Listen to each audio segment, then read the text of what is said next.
Zixara pressed the entry chime to Marcus's dormitory room for the third time, shifting nervously on their four legs. The Galactic Academy's xenobiology assignment was due tomorrow, and their human study partner had missed their scheduled meeting in the library. As a Ketharan, Zixara valued punctuality above almost everything else. Their crystalline exoskeleton clicked softly as they fidgeted, rainbow patterns flickering across their translucent surface in anxiety. The door finally slid open with a soft hiss. "Oh, hey, Zix," came Marcus's voice from somewhere inside the dimly lit room. "Come on in, sorry I'm running late." Zixara stepped through the threshold, their large compound eyes adjusting to the strange amber lighting Marcus preferred. Humans, they had learned, seemed to enjoy these warmer light spectrums that reminded them of their home star.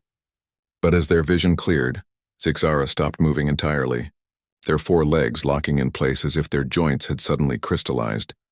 Marcus was suspended horizontally in the center of the room, roughly 2 meters off the ground, but there was no anti-gravity field generator, no magnetic suspension system, no visible support structure at all. The human was simply floating there, completely motionless, his eyes closed and his breathing so slow it was barely perceptible. His dark hair hung down toward the floor and his arms were positioned oddly at his sides. "Marcus." Zixara's voice came out as barely a whisper, their vocal cords struggling to form the human name. "What? How are you doing that?" The human's eyes opened lazily. "Doing what?" He looked at Zixara's frozen form and seemed confused for a moment. Then something like understanding crossed his face. "Oh, this? I'm just hanging out." He gestured casually with one hand toward something above him. Zixara's compound eyes swiveled upward, following the gesture. What they saw made even less sense. A simple metal bar was mounted between two walls of the room, barely wide enough for a human hand to grasp. Marcus's other hand was wrapped around this bar and somehow, impossibly, his entire body weight was being supported by just his fingers. You're hanging," Zixara stammered, their translator struggling with the concept. "By your hands. Just your hands." "Well, one hand right now," Marcus said with what Zixara had learned was called a grin. "I was seeing how long I could hold it. Personal record so far is about 47 minutes. 47 minutes. Zixara's processing centers tried to compute this information and failed repeatedly. The human's body mass was approximately 73 kilograms according to his academy files. He was supporting that entire mass with just his fingers wrapped around a metal bar. "For 47 minutes, is this?" Zixara's voice cracked slightly. "Is this normal for your species?" Marcus released his grip and dropped to the floor with surprising grace, landing in a crouch and then standing upright in one fluid motion. "I guess. I mean, not everyone can do a one-armed hang for that long, but most humans can hang from a bar for at least a few minutes. It's pretty basic stuff.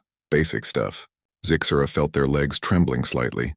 In Ketharan physiology, their four limbs were designed for stability and precise manipulation, but their muscle density was optimized for efficiency, not raw power. The idea of supporting their body weight with just their appendages was not merely difficult, it was physiologically impossible. Their exoskeleton would crack under the stress long before their muscles failed. "How?" Zixara struggled to formulate the question. "How much can you lift?" "With those arms?" Marcus shrugged, another peculiarly human gesture that involved raising the shoulders. "I don't know, never really maxed out. Maybe I can bench press around 90 kilos. I'm not particularly strong compared to other humans. Not particularly strong." Zixara's optical sensors focused and refocused, trying to process this information. 90 kilograms was more than most Ketharans weighed in total. Marcus was claiming he could lift more than an entire adult of their species while lying on his back, and he considered this unremarkable. "Zix, you okay there, buddy?" Marcus had moved closer, his expression shifting to concern. "You look like you've seen a ghost." "Ghost?" The translator offered several interpretations of the word, none of which seemed relevant to the current situation. "Sorry, human expression. You just seem shocked about something." Marcus gestured toward his study desk, which was covered with data tablets and holographic displays. "Want to get started on that xenobiology report? I was reviewing the material on Ketharan physiology, actually. Pretty fascinating stuff." Zixara's optical sensors followed Marcus to the desk, but their mind was still processing what they had witnessed. The casual manner in which Marcus had discussed his physical capabilities suggested this was routine for humans. Not exceptional. Not worthy of particular note, just basic biology. As they settled at the desk, Zixara noticed other details about the room that had escaped their attention earlier. In one corner sat what appeared to be heavy metal plates arranged on a long bar. Their internal mass sensors suggested the combined weight was substantial, perhaps 200 kilograms or more. The plates showed wear patterns consistent with regular use. "You lift those metal discs?" Zixara asked, pointing toward the corner. "Oh, the weights? Yeah, sometimes. When the academy gym is crowded." Marcus followed their gaze and nodded casually. "That's just my basic setup. Nothing too heavy, nothing too heavy." 200 kilograms was nothing too heavy. Zixara realized their understanding of human physiology had been catastrophically inadequate. The Academy's xenobiology courses had covered human anatomy in general terms: bipedal locomotion, carbon-based biology, moderate temperature tolerance. But somehow the instructors had failed to mention that humans were essentially walking gravity-defying powerhouses who considered supporting their body weight with their fingers to be recreational activity. "Shall we start with the Catherine muscle structure analysis?" Marcus asked, pulling up a holographic display of Zixara's species anatomy. "I found some interesting comparisons between our myofibril densities." As Marcus began explaining his research, Zixara found themselves studying their human partner with entirely new perspective. Every gesture, every casual movement was a demonstration of capabilities that shouldn't have been possible. When Marcus reached across the desk to adjust a display, the smooth coordination of his arm movement represented computational and physical complexity that Zixara was only beginning to comprehend. The most unsettling realization was that Marcus seemed completely unaware of how extraordinary he was. The Galactic Academy of Sciences had been established 3 centuries ago as a symbol of unity among the 47 species of the Cosmic Federation. Located on the neutral moon of Epsilon 7, it served as both a prestigious educational institution and a careful experiment in interspecies cooperation. Each year, the Academy selected the brightest minds from across the galaxy to study together, learn from each other, and hopefully build bridges between their diverse civilizations. Zixara had been chosen to represent the Catherine Collective, a decision that had brought great honor to their family cluster. The Catherines were known throughout the galaxy for their analytical minds and precise scientific methodology. Their crystalline biology allowed them to process vast amounts of data simultaneously, making them natural researchers and theorists. When Zixara had been paired with a human for their xenobiology project, they had expected to be the senior partner in the arrangement. Humans were, after all, a relatively new addition to the galactic community. Their species had only achieved faster-than-light travel 53 years ago, making them one of the youngest civilizations in the Federation. Most galactic citizens viewed them as enthusiastic, but primitive newcomers who had somehow stumbled into space. Travel through sheer stubborn determination rather than sophisticated understanding. The initial briefing materials had supported this assessment. Human technology was crude compared to Catherine crystal matrix systems or Vorthak bioengineering. Their ships were essentially metal boxes powered by controlled explosions, hardly elegant compared to the gravity wave manipulation drives used by more advanced species. Their weapons were kinetic projectiles and chemical explosives, rather than the particle beam systems favored by civilized worlds. Even their biology seemed unremarkable. Humans were bipedal carbon-based organisms with standard neural networks and conventional organ systems. They required oxygen to breathe, consumed organic matter for energy, and reproduced through genetic combination. All thoroughly ordinary characteristics, shared by dozens of other species. This was why Marcus's casual display of impossible physical capabilities had left Zixara so thoroughly shaken. As they worked through their xenobiology assignment, Zixara found themselves studying Marcus with scientific fascination. The human moved with an ease that suggested his earlier hanging demonstration had required no significant effort. His fingers manipulated the holographic controls with precise dexterity, but Zixara now understood that those same fingers could support his entire body weight for nearly an hour. "The muscle fiber density in Catherine physiology is really interesting," Marcus was saying, highlighting sections of the anatomical display. "Your species optimized for efficiency over raw power output. Makes sense for a crystalline exoskeleton design. Too much muscle mass would probably crack the shell, right? The observation was astute. Marcus had identified one of the fundamental limitations of Ketharan biology in minutes, while Zixara had spent years studying their own species without making that particular connection. But more unsettling was the implication behind his words. Marcus was analyzing Ketharan limitations as if human biology didn't have similar constraints. What about human limitations? Zixara asked carefully. Your species must have similar trade-offs in your biological design. Marcus paused, his expression thoughtful. Well, sure. We're not particularly fast compared to some species. Our reaction times are decent but not exceptional. We don't have natural armor or weapons. Our senses are pretty limited. Can't see ultraviolet or infrared without technology. Can't hear subsonic or ultrasonic frequencies. No natural electromagnetic sensitivity. He counted off these limitations on his fingers as if reciting a familiar list. Zixara waited for him to mention the obvious. Constraints, maximum lifting capacity, endurance limitations, strength thresholds. But Marcus seemed to consider his list complete. That's all? Zixara ventured. I mean, there are others. We can't breathe underwater, obviously. Can't survive in vacuum. Limited temperature tolerance. Marcus shrugged again. Why, what kind of limitations were you thinking about? Before Zixara could formulate a response, the dormitory's emergency communication system chimed. A holographic display materialized above Marcus's desk, showing the concerned features of Dr. Yillian, the Academy's Vorthak administrator. Attention all students, Dr. Yillian announced, her tentacled face displaying the color patterns that indicated urgent distress among her species. We have received a priority distress signal from the research vessel Cosmic Endeavor. The ship has experienced catastrophic system failures approximately 12 light hours from our position and is requesting immediate assistance. Marcus leaned forward, his expression shifting to focused attention. What kind of assistance? Dr. Yillian's display showed technical readouts that made Zixara's optical sensors strain to process. The ship's life support systems are failing.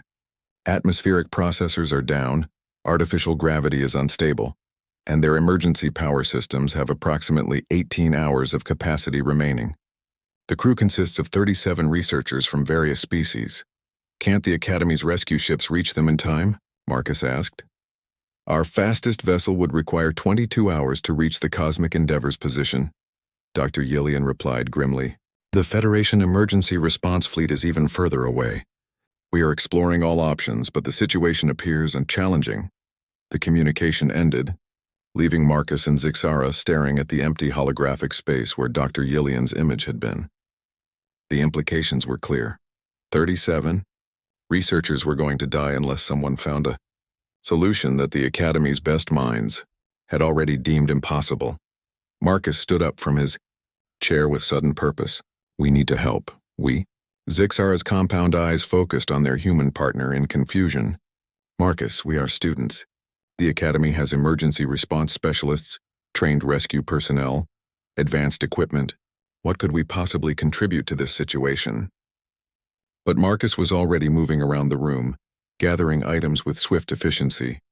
He pulled on what appeared to be a form-fitting exercise garment, then began collecting various pieces of equipment from different storage compartments.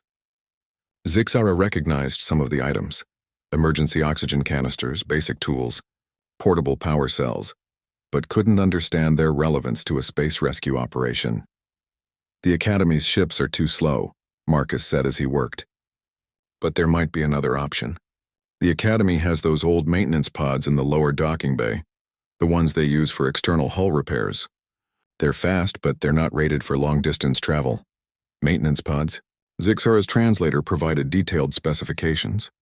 The pods were indeed fast, capable of high acceleration due to their minimal mass, but they were also completely unsuitable for interstellar travel. No life support systems, no navigation computers, no radiation shielding.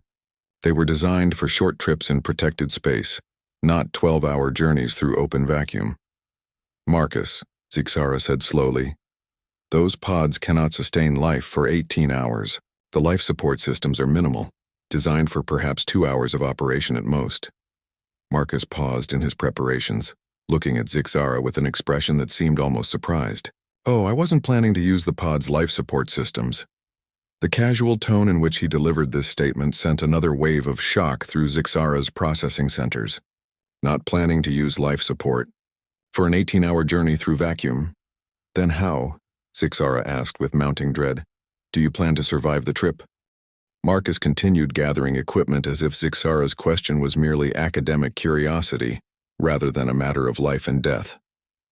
He pulled out what appeared to be a thick, flexible suit and began checking its various seals and connections. Humans can hold their breath for a really long time if we train for it, Marcus explained matter-of-factly. The current record is over 24 minutes. But that's just sitting still. For active work, most people can manage 8 to 10 minutes without too much trouble. Zixara's optical sensors recalibrated several times, convinced they had misprocessed the information. 24 minutes? Without breathing? Yeah, free divers do it all the time on Earth. It's all about oxygen efficiency and metabolic control. Marcus held up the suit he'd been examining.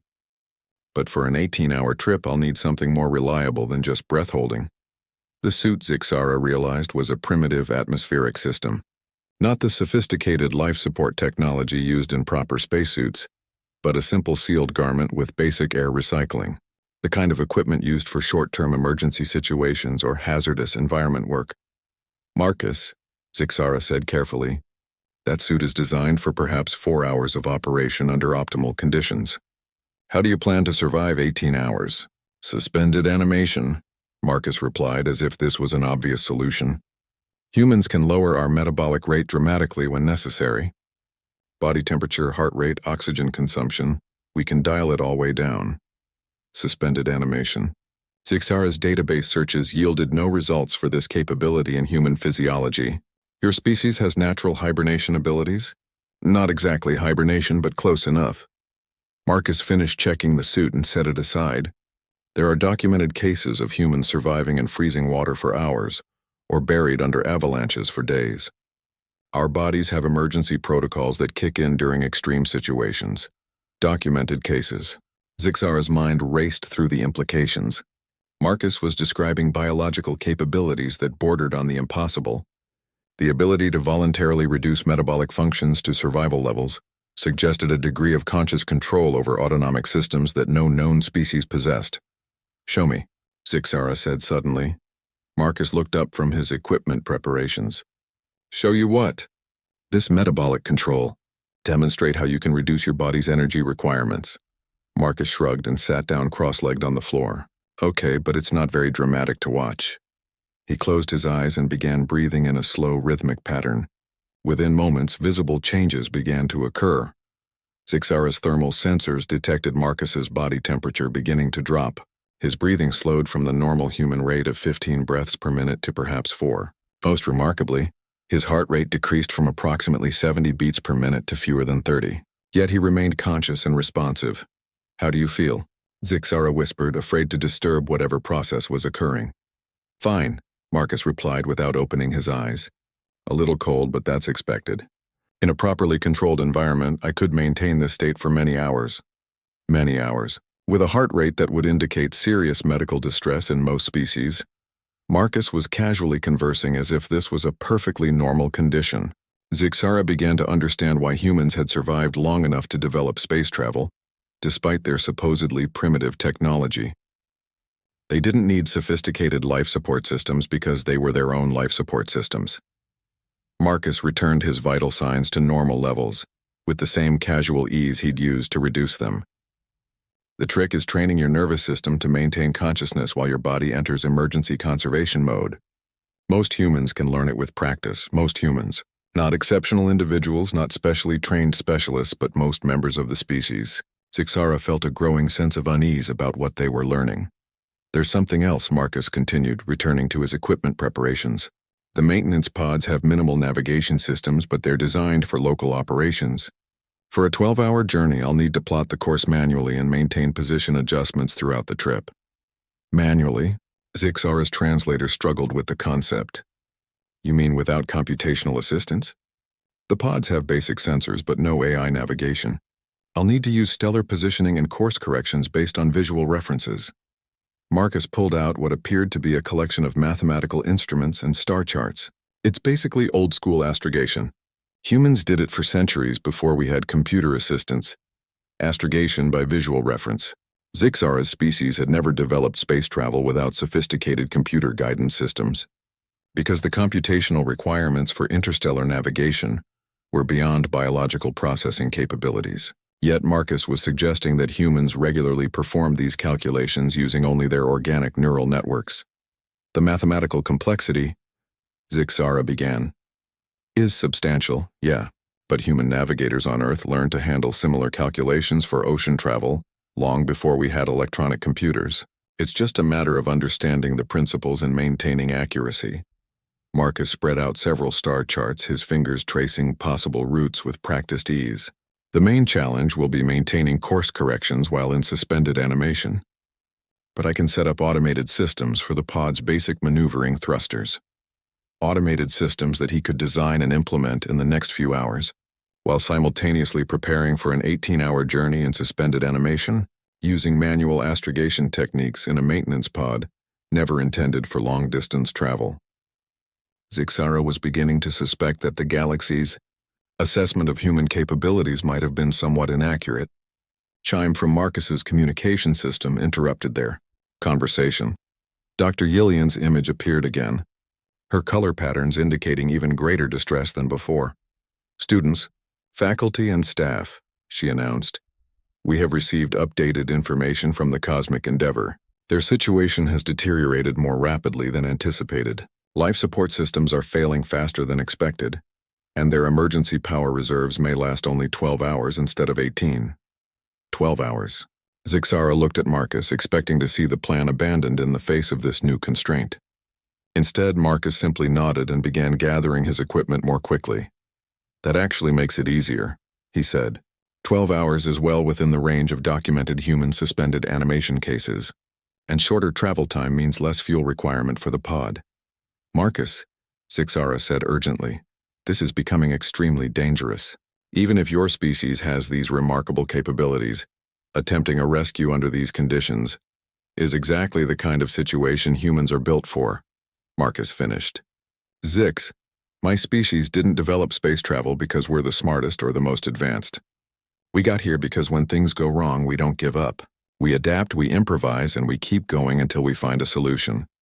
As if to emphasize his point, Marcus's communication system chimed again. This time the message was from the Academy's Emergency Response Center, officially announcing that no feasible rescue options had been identified. The Cosmic Endeavor's crew was beyond the reach of conventional assistance. Marcus stood up, his expression resolute. "Guess it's time to show the galaxy what humans consider conventional."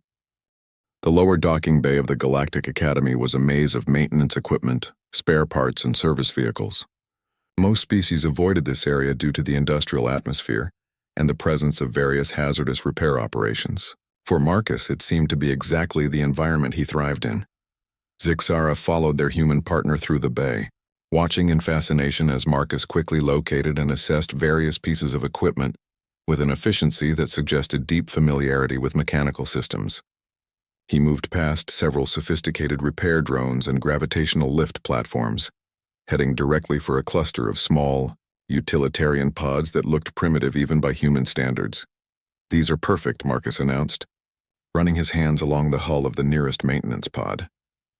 "Class 7 emergency pods, fusion-assisted chemical propulsion, minimal life support, maximum acceleration capability." He popped open an access panel and began examining the internal systems. "Fuel reserves are full, navigation sensors are functional, and the maneuvering thrusters are in good condition." Zixara's optical sensors analyzed the pod with growing alarm. The vehicle was perhaps 3 meters in length, designed to accommodate a single occupant in what appeared to be extremely cramped conditions. The life support system was indeed minimal. A basic atmosphere recycler with perhaps 4 hours of capacity, emergency rations for a single day, and radiation shielding that would be adequate for brief trips in protected space, but insufficient for extended exposure to cosmic background radiation. "Marcus," Zixara said slowly, "this vehicle is not designed for interstellar travel. The radiation exposure alone would be lethal to most species within hours." "Most species, yeah. Marcus agreed, continuing his examination of the pod's systems.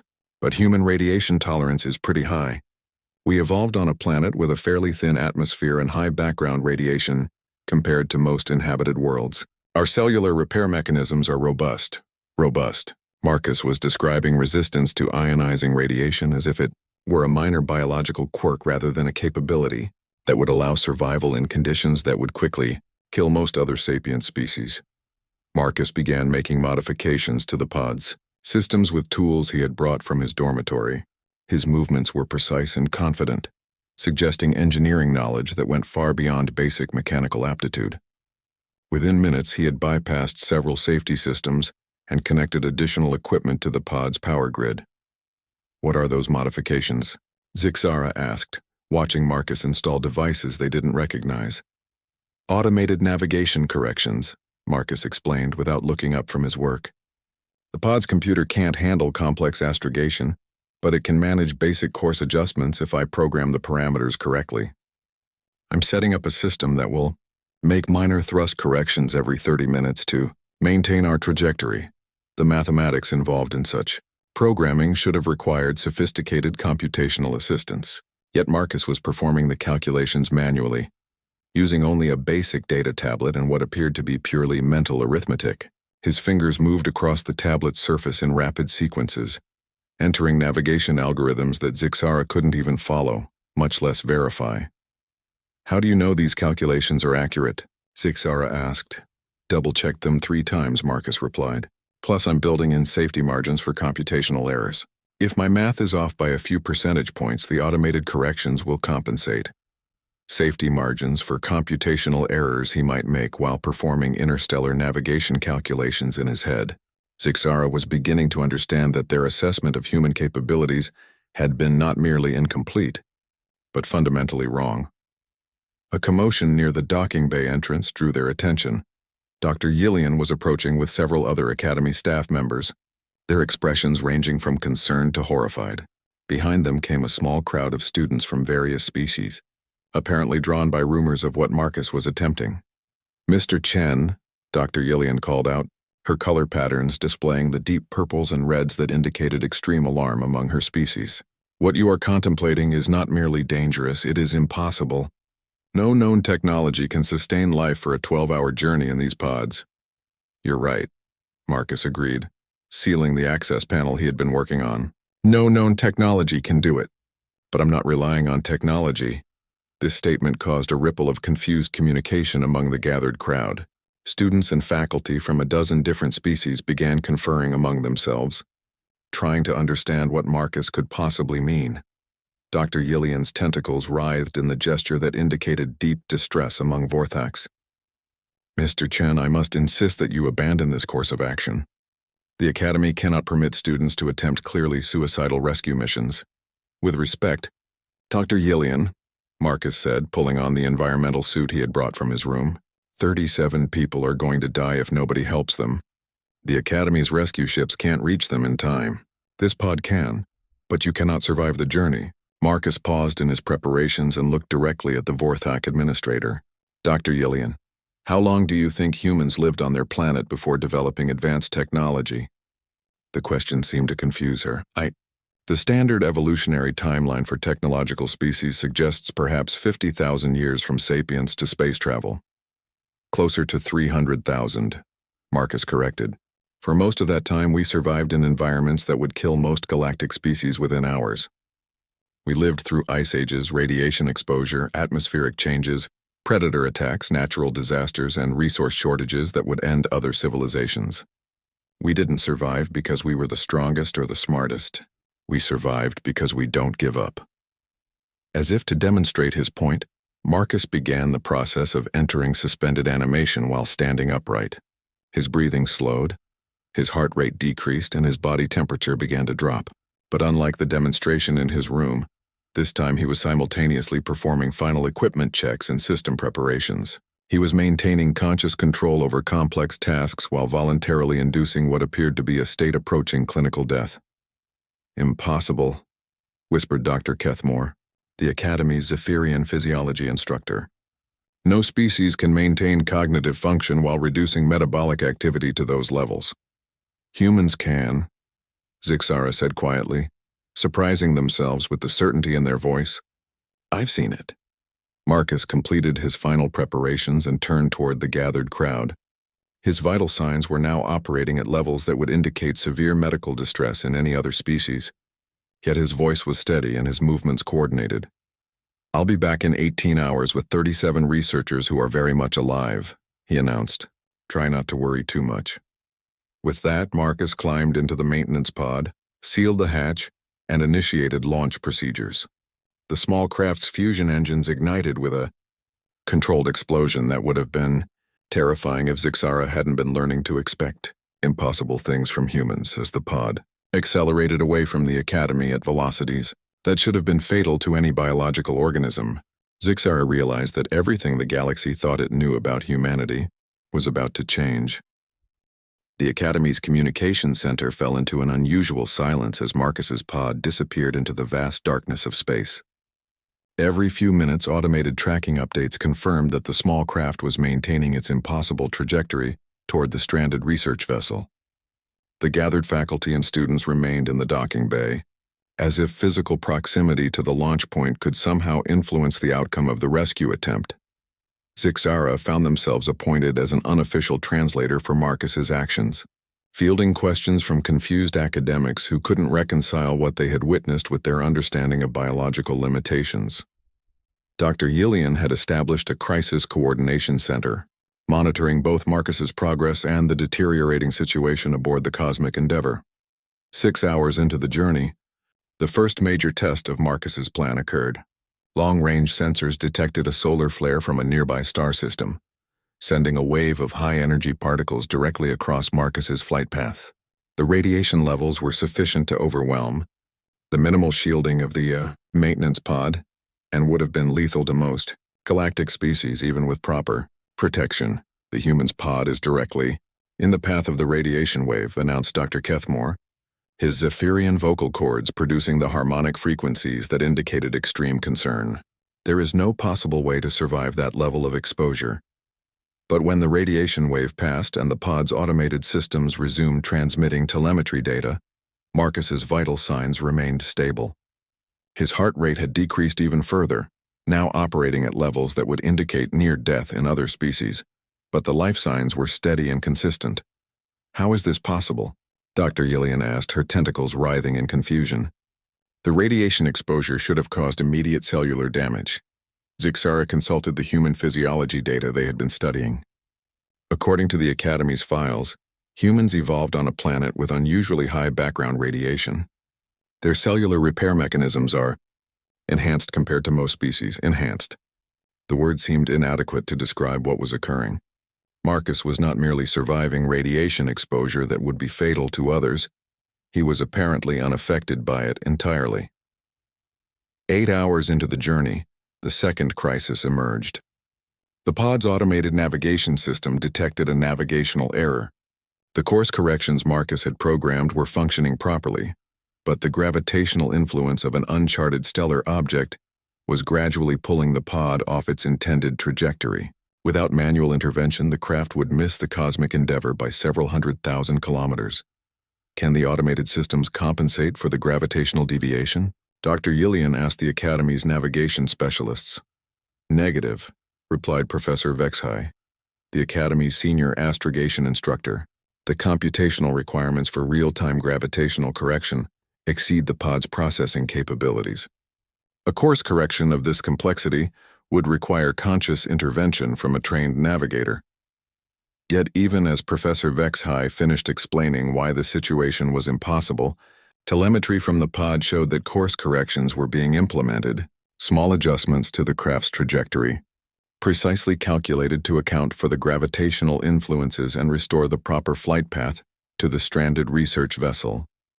The human is awake, Dr. Kethmore observed, studying Marcus's vital signs. But these life signs indicate metabolic levels that should preclude consciousness, much less complex mathematical reasoning. Zixara stared at the telemetry data, trying to process what they were witnessing.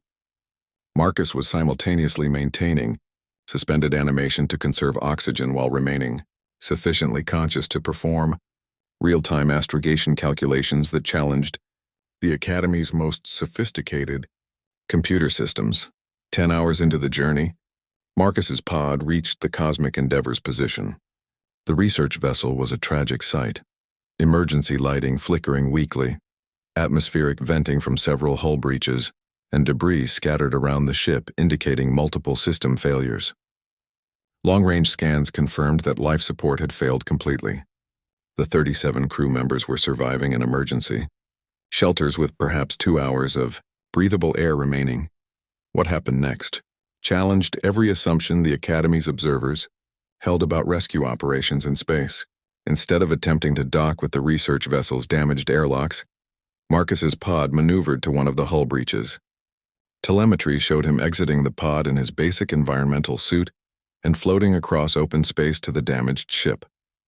He's performing an EVA with minimal life support, Professor Vexhai announced in disbelief.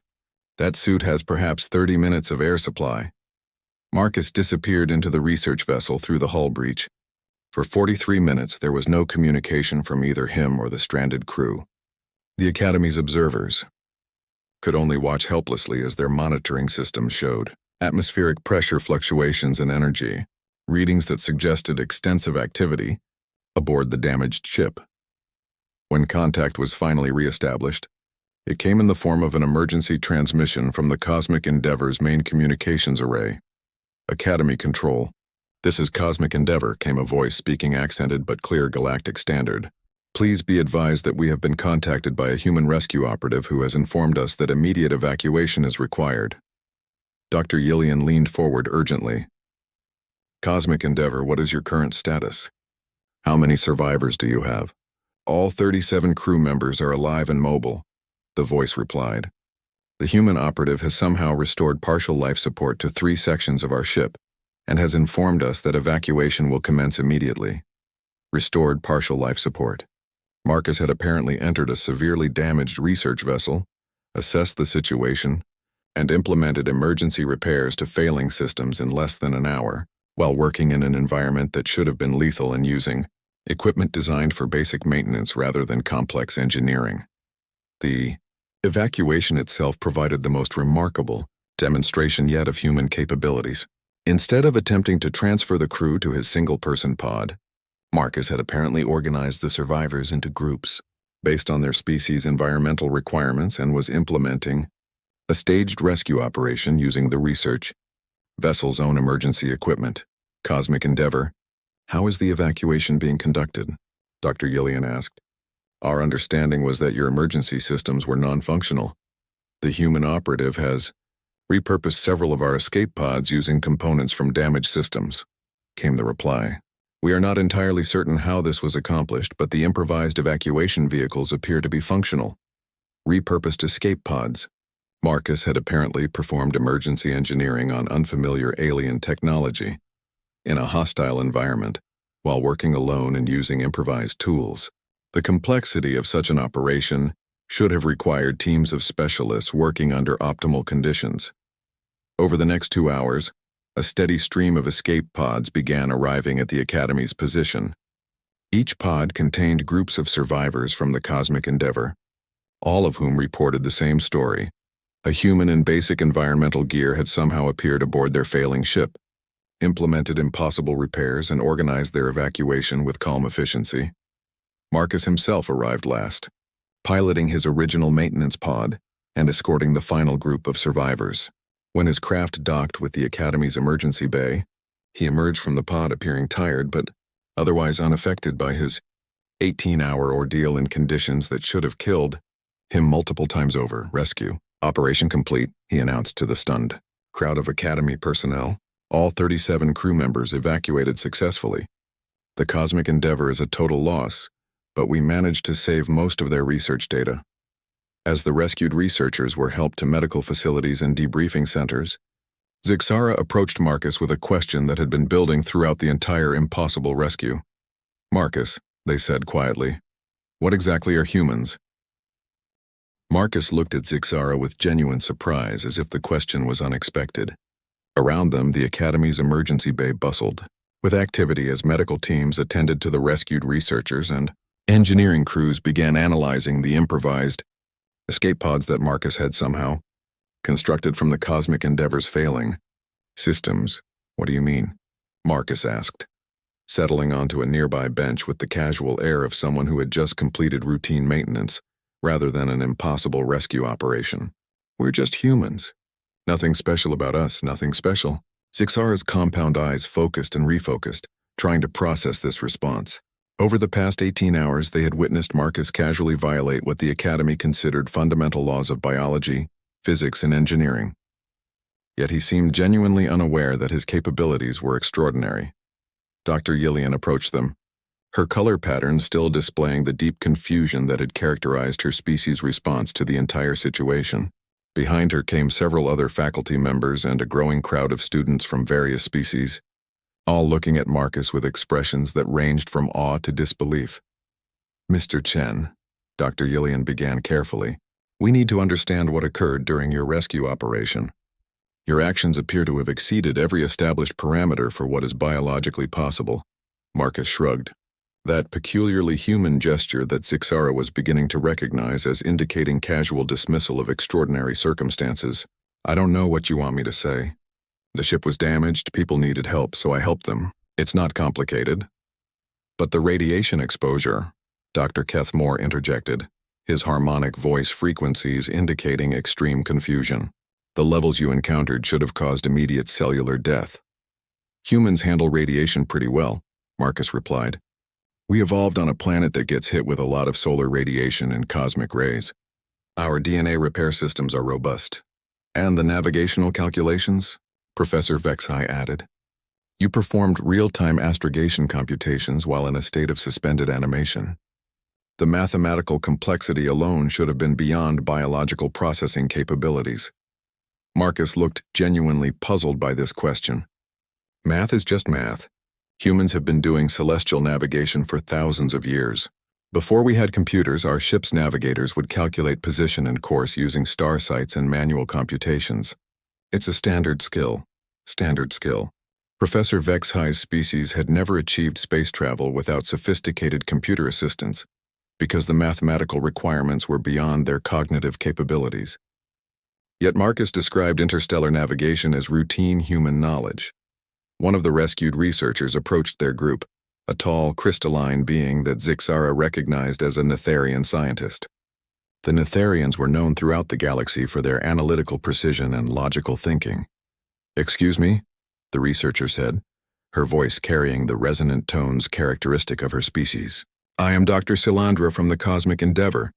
I wanted to thank you personally for your rescue operation, but I also have questions about your methodology. Marcus turned his attention to the Netherian scientist. Of course. What would you like to know? You restored life support to 3 sections of our vessel using components from damaged systems, Dr. Silandra continued. Our engineering team had declared those repairs impossible due to the complexity of integrating incompatible technologies. It wasn't that complex, Marcus replied. Your ship uses standard atmospheric processing principles, just different implementation methods than human technology. I bypassed the damage control systems and created manual overrides using components from your emergency equipment. Dr. Silandra's crystalline structure flickered with the patterns that indicated deep thought among her species. But you had no prior experience with Netherian engineering. Our technological principles are based on crystal matrix processing systems that require years of study to understand. I could see how the systems were supposed to work by looking at the connections and power flows, Marcus explained. Engineering principles are universal. It's just a matter of understanding what each component is supposed to do and finding ways to make them work together. Universal engineering principles. Marcus had apparently reverse-engineered complex alien technology in real time, under emergency conditions, using nothing but observational analysis and improvised tools. Zixara found themselves studying Marcus with increasing fascination. Every explanation he offered only revealed additional capabilities that should have been impossible. It was as if humans possessed some fundamental approach to problem-solving that other species lacked.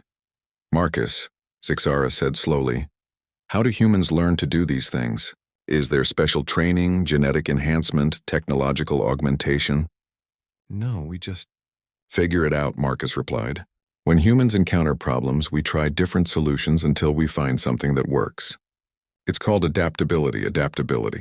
The word seemed insufficient to describe what Zixara had witnessed. Marcus wasn't just adapting to new situations. He was casually exceeding what other species considered physical and intellectual limitations. Dr. Yillian's color patterns shifted to the deep blues that indicated serious consideration among Vorthax. Mr. Chen, I think we need to reassess our understanding of human capabilities. What you accomplished today suggests that your species may possess abilities that the galactic community has not previously recognized. Before Marcus could respond, an urgent chime from the Academy's communication system interrupted their conversation. A priority message was incoming from the Galactic Federation Council, the governing body that oversaw interspecies relations. Throughout known space, the holographic display materialized to show the dignified features of Counselor Zenthara, a member of the ancient Athenian species that had helped establish the Federation centuries ago. Her expression was grave, and the formal protocol surrounding her appearance indicated a matter of extreme importance. Galactic Academy of Sciences, Counselor Zenthara announced, we have received reports of an unauthorized rescue operation conducted by one of your students, using primitive equipment and impossible methodology. We require immediate clarification of these reports. Dr. Yillian stepped forward. Counselor, we can confirm that student Marcus Chen successfully rescued 37 researchers from the disabled vessel Cosmic Endeavor using a modified maintenance pod and emergency procedures. The preliminary reports suggest capabilities that exceed established biological parameters for any known species. Counselor Zenithara continued. If these reports are accurate, they have significant implications for our understanding of human potential and their integration into galactic society. Zixara felt a chill that had nothing to do with the Academy's environmental systems. The tone of Counselor Zenthara's statement suggested that Marcus's rescue operation had triggered something more significant than academic curiosity. The Federation Council was concerned about the implications of what humans could do. Counselor, Marcus said, stepping forward with characteristic directness, is there a problem with helping people who were in danger? Counselor Zenthara's ancient eyes focused on Marcus with an intensity that suggested centuries of political experience. Young human, the problem is not your intentions but your capabilities. If your species possesses abilities that exceed our current understanding, it raises questions about humanity's proper role in galactic civilization. The meaning behind her words was clear. The galaxy had accepted humans as junior partners in the Federation, based on the assumption that they were a primitive species with limited capabilities. Marcus's rescue operation had shattered that assumption, and the political implications were enormous. Zixara realized that they were witnessing a turning point in galactic history. Everything that happened next would depend on how Marcus, and by extension humanity, chose to respond to the galaxy's sudden recognition of what humans could really do. Marcus looked directly at Counselor Zenthara's holographic image with the same calm expression he had worn throughout the entire rescue operation. Around him, the Academy's emergency bay had fallen silent as faculty, students, and rescued researchers waited to see how humanity would respond to the galaxy's sudden scrutiny. Counselor, Marcus said simply, humans didn't join the Federation to hide what we can do. We joined because we wanted to help. The statement was delivered with such straightforward honesty that it seemed to catch the ancient Athenian counselor off guard. Her expression shifted slightly, suggesting recalibration of whatever response she had been preparing. Help, Counselor Zenthara repeated slowly. Yes, that is what concerns us. If humans possess capabilities that significantly exceed our assessments, it raises questions about the balance of power within the Federation. Dr. Yillian stepped forward, her color patterns displaying the diplomatic blues that indicated formal mediation among her species. Counselor, if I may suggest, perhaps we should examine what actually occurred rather than speculating about implications. Very well, Counselor Zenthara agreed. Mr. Chen, please explain exactly how you accomplished this rescue operation. Marcus glanced around at the gathered crowd, then shrugged in that characteristic human gesture. 37 people were going to die if nobody helped them. I had access to equipment that could reach them in time, so I used it. But the physical limitations, Dr. Kethmore interjected. The radiation exposure, the suspended animation, the engineering challenges, these should have been insurmountable obstacles. Should have been, maybe, Marcus replied. But they weren't. Humans have been dealing with dangerous situations for hundreds of thousands of years. We don't usually think about whether something should be possible. We think about whether it needs to be done. Zixara found themselves speaking before they realized it. Counselor, I have observed Marcus throughout this operation. He does not consider his capabilities extraordinary. To humans, these abilities appear to be normal biological and intellectual functions. Normal? Counselor Zenthara mused. This is perhaps the most significant factor.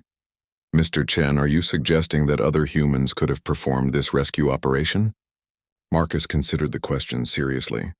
With the right training and equipment? Sure. Any human with basic engineering knowledge, navigation skills, and physical conditioning could have done it. I'm not particularly exceptional among my species. Not particularly exceptional. The phrase sent a wave of quiet discussion through the gathered crowd. If Marcus represented average human capability, the implications for galactic civilization were staggering. Dr. Sil Andra, the Netherian researcher Marcus had rescued, moved closer to the group. Counselor, if I may offer perspective from someone who directly benefited from human intervention, Mr. Chen's actions were not aggressive or dominating. He assessed our situation, implemented solutions, and organized our evacuation with remarkable efficiency and care for our safety. The engineering modifications he made to our escape pods, added another rescued researcher, a Ketheran like Zixara, were elegant and minimally invasive. He could have completely redesigned our systems using human methodology, but instead he worked within our technological frameworks to restore functionality. Counselor Zenthara's expression indicated deep consideration. You are suggesting that humans use their capabilities in service of others, rather than for dominance or control. That's what humans do, Marcus said simply. When we see people in trouble, we help them. It's not complicated. The ancient counselor was quiet for several moments, apparently processing not just Marcus's words, but the implications they carried. When she spoke again, her tone had shifted from concern to something approaching understanding. The Federation has encountered many species over the centuries, she said slowly. Some seek to dominate through superior technology. Others pursue influence through economic manipulation or political maneuvering. A few attempt conquest through military force. She paused, focusing directly on Marcus. We have never encountered a species that seeks to contribute through superior capability applied in service of others. Is that a problem? Marcus asked. On the contrary, Counselor Zenthara replied. It may be exactly what the galaxy needs. The statement created a stir among the gathered observers.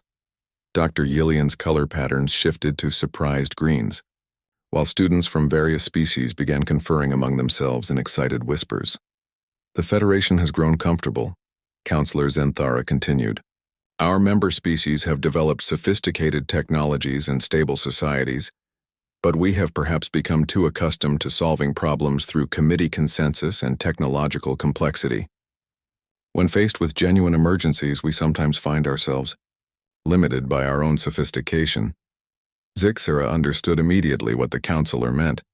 The Academy's response to the Cosmic Endeavor crisis had been exactly this kind of limitation. Sophisticated analysis that concluded rescue was impossible, followed by careful deliberation about alternatives that did not exist. Humans approach problems differently, Marcus said. We don't usually start by figuring out why something can't be done. We start by figuring out how to do it. Yes, Counselor Zenthara agreed. And perhaps this is why your species developed space travel in 53 years, rather than the centuries required by most civilizations. Not because you are more intelligent, but because you do not accept limitations as permanent conditions. The insight seemed to crystallize everything Zixara had observed about Marcus and human capabilities. Humans weren't necessarily superior in raw intellectual or physical attributes, but they approached challenges with a fundamental assumption that solutions existed and could be found through persistent effort and creative adaptation. Counselor, Dr. Yillian said carefully, are you suggesting that humanity's role in the Federation should be reassessed? I am suggesting, Counselor Zenthara replied, that the Federation would benefit from having humans available for situations that require unconventional solutions to impossible problems. Mr. Chen's rescue operation demonstrates capabilities that could be invaluable in emergency situations throughout galactic space. Marcus looked uncomfortable with the direction of the conversation. Counselor, humans didn't join the Federation to be special rescue operatives. We joined to learn from other species and contribute to galactic civilization. And you will continue to do so, Counselor Zenthara assured him. But perhaps your contributions will be more significant than we initially understood. The galaxy faces many challenges that conventional approaches have been unable to solve. Worlds with hostile environments that resist terraforming, engineering projects that require adaptation of incompatible technologies, exploration missions to regions that exceed the safety parameters of standard equipment. The implications were clear. Humanity's casual disregard for supposed limitations could provide solutions to problems that had stymied galactic civilization for decades or centuries. There is one condition, Counselor Zenthara added. Humanity must commit to using these capabilities in service of the Federation's principles, cooperation, mutual assistance, and peaceful development. Power without responsibility has destroyed civilizations. Marcus nodded without hesitation. That's what we came here to do anyway. As the communication with Counselor Zenthara concluded and the emergency bay began to return to normal activity, Zixara approached Marcus with a final question. So what happens now? They asked. Marcus looked around at the rescued researchers, the academy faculty, and the students from dozens of species who had witnessed the day's events. Now we finish our xenobiology report, he said with a grin. I still need to understand how Ketharan muscle fibers work. As they walked back toward the dormitory levels, Zixara realized that the galaxy had just discovered something remarkable. Humans weren't extraordinary because they were stronger, smarter, or more advanced than other species. They were extraordinary because when confronted with the impossible, they simply refused to accept that it couldn't be done. And perhaps, Zixara thought, that was exactly the kind of thinking the galaxy needed.